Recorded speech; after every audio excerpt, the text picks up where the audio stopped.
आखिर कैसे एक उड़ते जहाज की पूरी छत उड़ गई और उन लोगों के साथ क्या बीती होगी जो उस जहाज में बैठे थे। 28 अप्रैल 1988 का दिन था। अलोहा एयरलाइंस की फ्लाइट 243 जो हिलो हवाई से होनोलुलु के लिए उड़ान भर रहा था। उस दिन मौसम सामान्य था और उस विमान में 90 यात्री और 5 चालक दल के सदस्य सवार थे।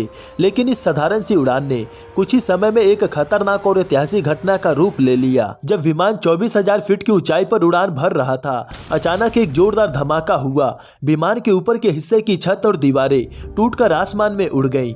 विमान के ऊपरी भाग खुला आकाश में बदल गया, जिससे कि यात्री सीधे हवा और कम वायु दबाव के संपर्क में आ गए। इस धमाके से विमान के अंदर अफरा तफरी मच गया, ऑक्सीजन मास्क गिर गए और यात्री अपनी जान बचाने के लिए सीट बेल्ट को कसकर पकड़ने लगे। धमाके के कारण एक फ्लाइट अटेंडेंट कोलेरेंस सिविल लेंसिंग विमान से बाहर चले गए और उनकी मृत्यु हो गई। चालक दल के बाकी सदस्यों ने घबराए बिना स्थिति को संभालने की कोशिश की। कप्तान रॉबर्ट शॉर्स्टीन और पायलट मैडेलिन टॉम कपिल ने इमरजेंसी लैंडिंग का निर्णय लिया।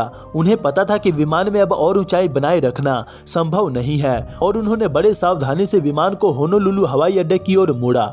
इस दौरान विमान की गति बहुत धीमी थी और प्लेन को नुकसान होने की संभावना बहुत ही ज्यादा थी।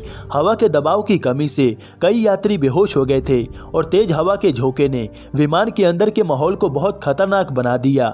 चालक दल के बाकी सदस्य पैसेंजर की मदद करते हुए अपनी जान जोखिम में डालकर स्थिति को नियंत्रण रखने की कोशिश कर रहे थे। चमत्कारी रूप से कप्तान ने विमान को सुरक्षित रूप से जमीन पर उतार दिया। फ्लाइट अटेंडेंट कोलेरेंस की मृत्यु के अलावा 65 यात्री घायल हुए थे, लेकिन अधिकांश की जान बच गई थी। यह घटना इतिहास की सबसे खतरनाक और रोमांचक लैंडिंग में से एक मानी जाती है। जांच के दौरान पता चला कि विमान के ढांचे में क्रैक और खराब रख रखाव के कारण यह घटना हुई। अलोहा एयरलाइंस पर सुरक्षा उपयोग के नजरअंदाज करने के कई गंभीर आरोप लगे।